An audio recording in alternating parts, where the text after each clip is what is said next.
जय जय श्री राधे। अम्बरीश बड़े धर्मात्मा राजा थे। उनके राज्य में बड़ी सुख शांति थी। धन, वैभव, राज्य, सुख, अधिकार, लोभ, लालच से दूर निश्चिंत होकर वह अपना अधिकतर समय ईश्वर भक्ति में लगाते थे। अपनी सारी संपदा, राज्य आदि सब कुछ वे भगवान विष्णु की समझते थे। उन्हीं के नाम पर वह सबकी देखभाल करते और स्वयं भगवान के भक्त रूप में सरल जीवन बिताते। दान पुण्य परोपकार करते हुए उन्हें ऐसा लगता जैसे वह सब कार्य स्वयं भगवान उनके हाथों से संपन्न करा रहे हैं। उन्हें लगता था कि ये भौतिक सुख साधना सामग्री सब एक दिन नष्ट हो जाएगी, पर भगवान की भक्ति, उन पर विश्वास उन्हें इस लोक परलोक तथा सर्वत्र उनके साथ रहेगी। अम्बरीश की ऐसी विरक्ति तथा भक्ति से प्रसन्न हो भगवान श्री कृष्ण ने अपना सुदर्शन चक्र उनकी रक्षा के लिए नियुक्त कर दिया था। एक बार की बात है कि अम्बरीश ने 1 वर्ष तक द्वादशी प्रधान व्रत रखने का नियम बनाया। हर द्वादशी को व्रत करते, ब्राह्मणों को भोजन कराते तथा दान करते। उसके पश्चात अन्न जल ग्रहण कर व्रत का पारण करते। एक बार उन्होंने वर्ष की अंतिम द्वादशी को व्रत की समाप्ति पर भगवान विष्णु की पूजा की। महाभिषेक की विधि से सब प्रकार की सामग्री तथा संपत्ति से भगवान का अभिषेक किया तथा ब्राह्मण पुरोहितों को भोजन कराया, खूब दान दिया। ब्राह्मण देवों की आज्ञा से जब व्रत की समाप्ति पर पारण करने बैठे ही थे तो अचानक महर्षि दुर्वासा आ पधारे। अम्बरीश ने खड़े होकर आदर से उन्हें बैठाया और भोजन करने के लिए प्रार्थना करने लगे। दुर्वासा ने कहा, भूख तो बड़ी जोर की लगी है राजन, पर थोड़ा रुको, मैं नदी में स्नान करके आ रहा हूँ, तब भोजन करूँगा। ऐसा कहकर दुर्वासा वहां से चले गए। वहां स्नान ध्यान में इतना डूबे कि उन्हें याद ही न रहा कि अम्बरीश बिना उनको भोजन कराए अपना व्रत का पारण नहीं करेंगे। बहुत देर होने लगी। द्वादशी समाप्त होने जा रही थी। द्वादशी के रहते पारण न करने से व्रत खंडित होता और उधर दुर्वासा को खिलाए बिना पारण किया नहीं जा सकता था। बड़ी विकट स्थिति थी। अम्बरीश दोनों स्थितियों से परेशान थे। अंत में ब्राह्मणों ने परामर्श दिया कि द्वादशी समाप्त होने में थोड़ा ही समय शेष है। पारण द्वादशी तिथि के अंदर ही होना चाहिए।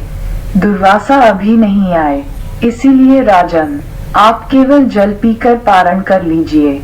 जल पीने से भोजन कर लेने का कोई दोष नहीं लगेगा और द्वादशी समाप्त न होने से व्रत खंडित भी नहीं होगा। शास्त्रों के विधान के अनुसार ब्राह्मणों की आज्ञा से उन्होंने व्रत का पारण कर लिया। अभी वह जल पी ही रहे थे कि दुर्वासा आ पहुंचे। दुर्वासा ने देखा कि मुझ ऋषि को भोजन कराए बिना अम्बरीश ने जल पीकर व्रत का पारण कर लिया। बस फिर क्या था, क्रोध में भरकर शाप देने के लिए हाथ उठाया ही था कि अम्बरीश ने विनयपूर्वक कहा, ऋषिव, द्वादशी समाप्त होने जा रही थी, आप तब तक आए नहीं। वर्ष भर का व्रत खंडित न हो जाए, इसीलिए ब्राह्मणों ने केवल जल ग्रहण कर पारण की आज्ञा दी थी। जल के सिवा मैंने कुछ भी ग्रहण नहीं किया है। पर दुर्वासा क्रोधित हो जाने पर तो किसी की सुनते नहीं थे। अपनी जटा से एक बाल उखाड़कर जमीन पर पटक कर कहा, लो, मुझे भोजन कराए बिना पारण कर लेने का फल भुगतो। इस बाल से पैदा होने वाली कृत्या, अम्बरीश को खा जा।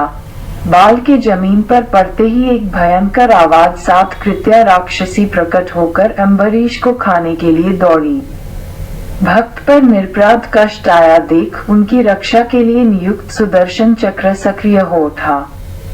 चमककर चक्राकार घूमते हुए कृत्या राक्षसी को मारा, फिर दुर्वासा की ओर बढ़ा। भगवान के सुदर्शन चक्र को अपनी ओर आते देख दुर्वासा घबराकर भागे, पर चक्र उनके पीछे लग गया। कहां शाप देकर अम्बरीश को मारने चले थे, कहां उनकी अपनी जान पर आ पड़ी।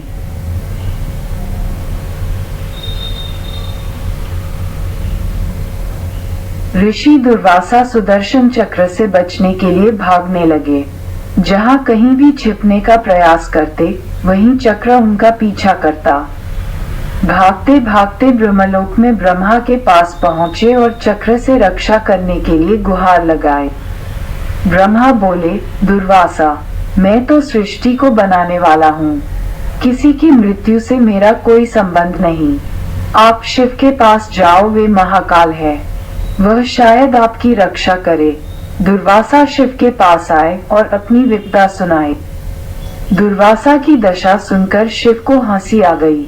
बोले, दुर्वासा, तुम सबको शाप ही देते फिरते हो, ऋषि होकर क्रोध करते हो।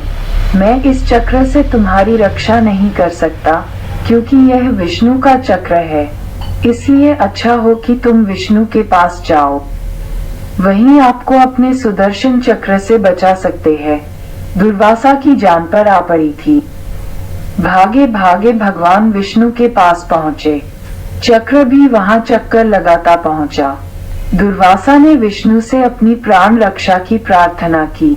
विष्णु बोले, दुर्वासा, तुमने तब से अब तक जितनी भी शक्ति प्राप्त की, वह सब क्रोध तथा शाप देने में नष्ट करते रहे। तनिक सी बात पर नाराज होकर झट से शाप दे देते हो। तुम तपस्वी हो, तपस्वी का गुण धर्म क्षमा करना होता है। तुम ही विचार करो, अम्बरीश का क्या अपराध था? मैं तो अपने भक्तों के हृदय में रहता हूँ। अम्बरीश के प्राण पर संकट आया तो मेरे चक्र ने उनकी रक्षा की। अब ये चक्र तो मेरे हाथ से निकल चुका है, इसलिए जिसकी रक्षा के लिए ये तुम्हारे पीछे घूम रहा है, अब उसी की शरण में जाओ। केवल अम्बरीश ही इसे रोक सकते हैं। दुर्वासा भागते भागते थक गए। भगवान विष्णु ने दुर्वासा को स्वयं नहीं बचाया, बल्कि उपाय बताया। दुर्वासा उल्टे पांव फिर भागे और आए अम्बरीश के पास। अम्बरीश अभी भी बिना अन्न ग्रहण किए उनकी प्रतीक्षा कर रहे थे। दुर्वासा को देखते ही उनको प्रणाम कर बोले, मुनिदेव, मैं तब से आपकी प्रतीक्षा में बिना अन्न ग्रहण किए केवल वही जल पिया है। आप कहाँ चले गए थे? दुर्वासा ने चक्र की ओर इशारा करके कहा, अम्बरीश, पहले इससे मेरी जान बचाओ। यह मेरे पीछे पड़ा है।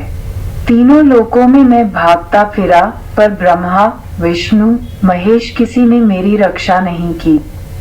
अब तुम ही इस चक्र से मेरे प्राण बचाओ। अम्बरीश हाथ जोड़कर बोले, मुनिवा, आप अपना क्रोध शांत करें और मुझे क्षमा करें। भगवान विष्णु का ये चक्र भी आपको क्षमा करेगा। अम्बरीश के ये कहते ही चक्र अंतर्धान हो गया। ऋषि दुर्वासा को अपनी गलती का एहसास हुआ कि मैंने ही अकारण क्रोध किया। फिर ऋषि दुर्वासा ने सुख की सांस ली। ऋषि दुर्वासा ने राजा अम्बरीश को आशीर्वाद दिया और वहां से चले गए। जय जय श्री राधे।